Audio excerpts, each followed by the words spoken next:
Sayori? Is she spacing out again? Sayori? Blue then started waving her hand in front of her. Sayori. Wow! You were spacing out again. Yeah, sorry about that, Hallie. I just sigh. Come on, you two, let's eat now. Okay. I then proceeded to unpack the lunchboxes that had the buckwheat noodles and chips inside. Sayori knew I was bringing those because she could already smell the aroma of the noodles. Buckwheat noodles and chips! Yep, I made them myself this morning. I then grabbed the other lunchbox and gave it to her. Thanks, Hallie. Don't mention it. Oh yeah, Blue, why don't you have some? That's okay, Hallie, I'm good.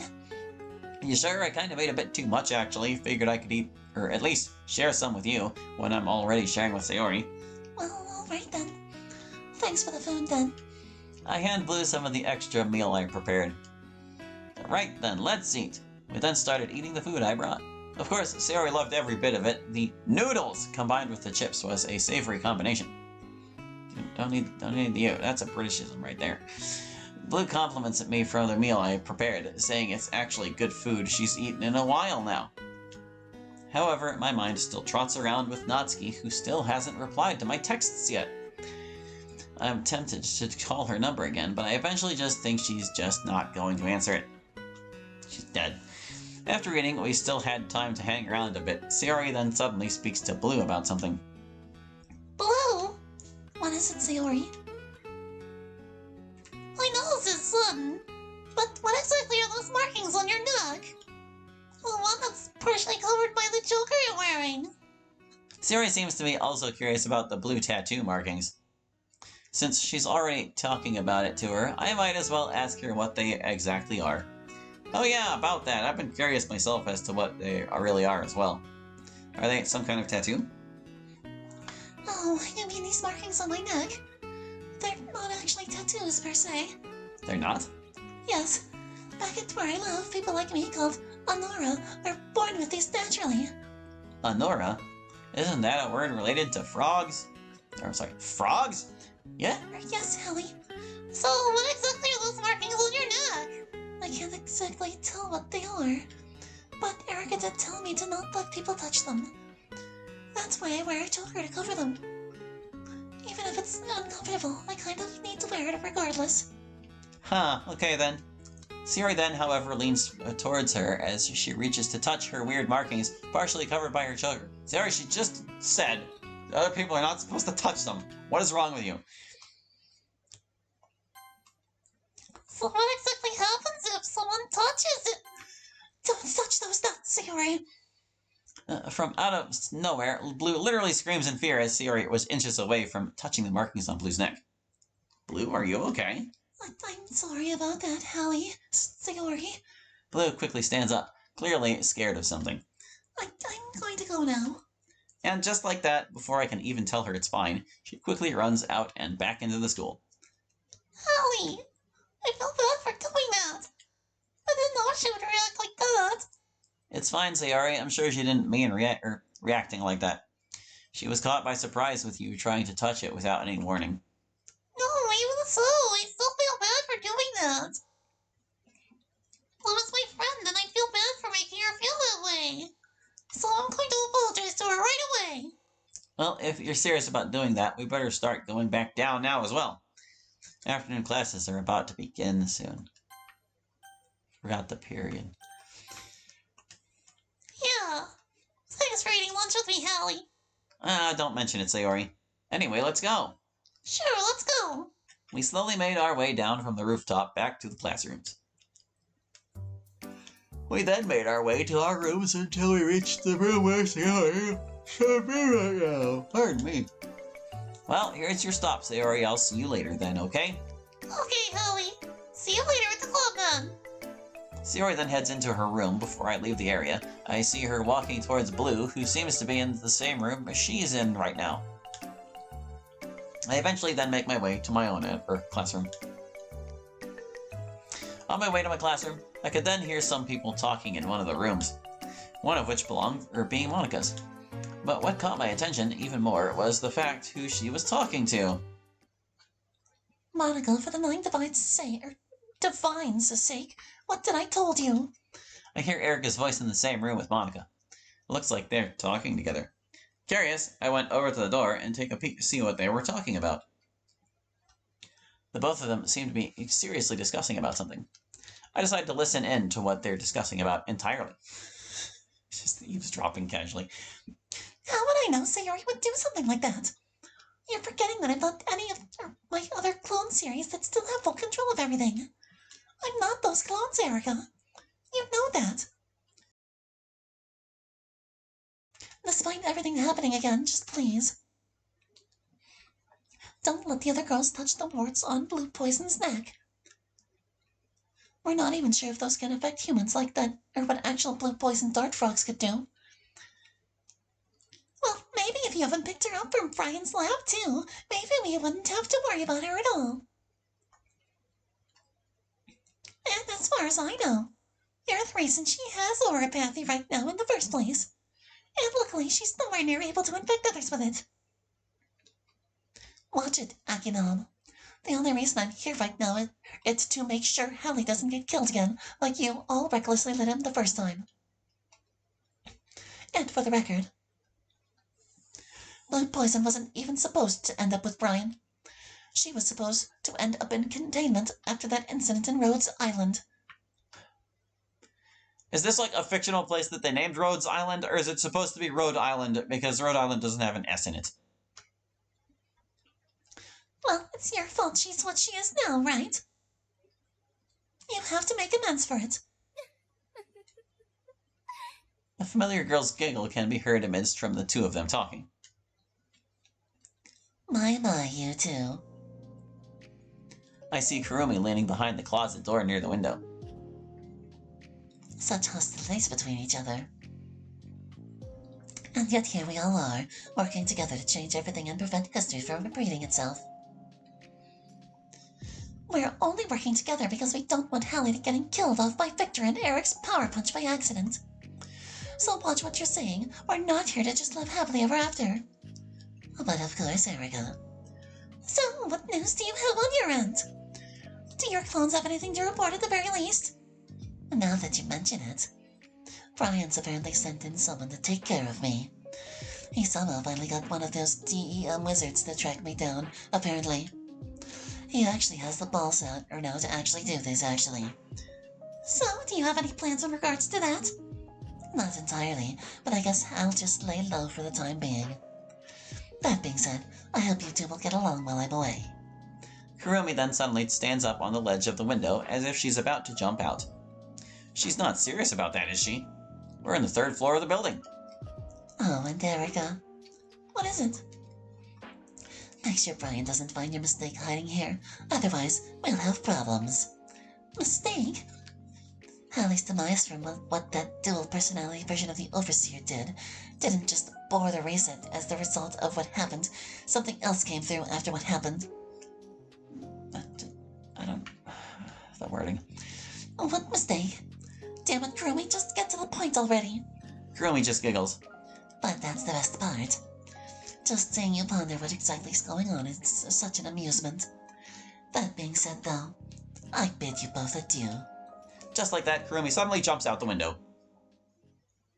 I was tempted to somehow run in there and stop her from jumping out, but she suddenly yells out Zafkiel and then Aleph right after, to which the sound of a gunshot can then be heard. I somehow remembered what Monica and Erica told me about her. But then again, why is even Monica talking to them when she told me not to trust those two exactly?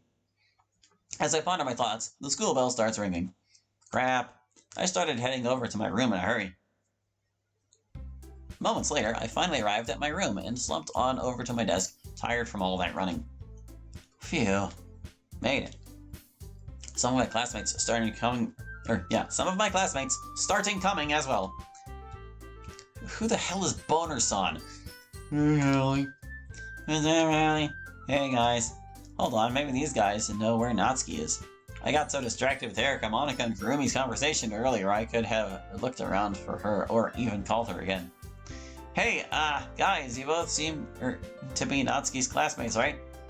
Yeah, why, man? Any of you seen her today? No, man, I haven't seen her since this morning. She's probably absent. Ah, okay, guys, thanks for telling me. Don't mention it, bro. About... About 2 hours during my about 2 hours during my class, I was slowly about to doze off in a sleep. Some sort of flash happened coming from the door. I turned towards to what I just saw, but as I looked over to what it was, it suddenly vanished from sight. I could have sworn that was Natsuki by the door. I caught a glimpse of something pink before it disappeared. Maybe I'm just seeing things? At this rate, I could get so bored, I'm literally starting to see things now. Either way, I just shrugged it off and continued listening with the teacher's boring lecture. The school bell rings. No punctuation. Finally, classes are finally done. Finally, I can now meet the others at the club. I began packing up my stuff and quickly made my way out of the room. No running. Sorry, ma'am. I was a female teacher. Damn it, my excitement caught me off guard. I slowed my pace going outside the room. I then began my walk towards the club room. Maybe Natsuki's there? I still have to give her the food I prepared just for her. I eventually reached the club room. Over at the window, I could already see Sayori inside.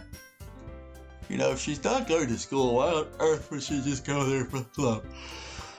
Oh, Harvey. Hi, Holly. Hey, Sayori. I look around to see no one other than Sayori's around yet before looking back at her. So how did the talk with Blue went? Go. It actually went well. Of course, I had to say sorry to her so many times. But she actually also told me she was sorry for the way she acted. So we both apologized to each other and made up. That's good. I knew things would work out with you both again. Anywho, you seem to be in a really happy mood there. Is it because of you and Blue making up? That and I'm just happy to see you come in the club, that's all. I see. That's a pretty simple thing to get you in a good mood. But I guess it's always the simple things with you anyway. Speaking of which, I'm kinda hungry. Will you come with me to buy a snack? Go buy a snack, huh? Yeah. I look at Sarah with doubt. Now, normally this seems like a play of sorts. If she'd asked me to go with her to buy a snack, she would have brought something already before coming here. So that could mean, means either one of few things. One, either she's not hungry and wanted an excuse to take a walk. Two, or she conveniently planned to forget she spent all her money so I could lend her some. Add to the fact she's always hungry, which just leads me to the second option. Howie, are you okay there? Alright, spaced out for a bit there. I really don't care if Sayori's really plotting something here. It's still her either way. Alright, come on, let's go. Yippee! Thanks, Allie. Well, come on, since the others aren't here yet. The both of us then went out of the club room. We both went to the hallways. Thanks for coming out here with me, Howie. Oh, it's fine, Sayori. No, really, I mean it. I just want to spend some time with you. Since the others aren't at the club yet. Huh, I see. Oh, this is strange. No, normally she would be leaning towards the second option I thought of. Wasn't expecting her just wanting the excuse to walk around here with me. Guess that just goes to show Sayori's sometimes unpredictable. Well, since we're here, you hungry or something? I ask her that as we walk towards a nearby vending machine. Well, I am feeling a bit hungry myself, though. Not that I'm hoping to ask you to buy me a snack, though. Relax, I got this. I take out 2 paper bills and insert them into the machine, getting 2 snack bars for myself and Sayori. There you go. I hand one of the snack bars to her. Thanks, Ellie. Don't mention it. We both then take a seat on one of the benches. I open my own candy bar and took a bite out of it. I notice Sayori hasn't even opened hers yet. She's just holding her own candy bar and not even bothering to tear it open in the slightest. Oh, hold on. Slyhest. Slighest? Whatever. Why haven't you opened your candy bar? Oh, I was just thinking of things. Oh? What about? Things like this. What we're doing now. It feels nice somehow. Nice. Yeah. It's been a while since we did things like this. Just hanging out together. You're treating me to a small snack. And just talking about things. You get what I'm saying, right? Yeah, I guess I was just focused on my own things. I forgot what it was like to spend time with you entirely. Even after all these years, you're a sweetheart. You know that, right? Don't call me that. The truth is, I don't really do this kind of thing all the time. But with you, I guess it kind of feels natural. Like I was meant to do it, you know? I guess that's what happens when you've just been friends for so long with someone else. Really? Maybe you're right. Hallie, I'm so glad that nothing's changed between us. Do you think it'll be like this forever? Forever? If I'm honest to myself, there's no telling where we'll each end up for college or after that. So it wouldn't be fair for me to make any promises. But, well, I hope so. It's been this long already, right? I can't imagine the both of us changing, so my hopes are up. I'm so happy. Sierra has a whimsical expression in her eyes. We remain silent for a moment. She's so silly and clumsy on the outside that when I see her deep in thought like this, it makes me not want to disturb her. For the first time in my life, I slowly realized that I've been a really bad friend to her. It's like I'm not even worth it to be called her friend. I want to return her all the happiness she gave me and heal all those wounds I caused her. I guess we should go back. Hmm? The others are probably in the club right now. Oh yeah, you sure about heading back now? We could spend a little more time here together. That's alright, Hallie. The time you spent with me here alone was more than enough for me. Well, alright then. We both stand up from the bench and head back to the club.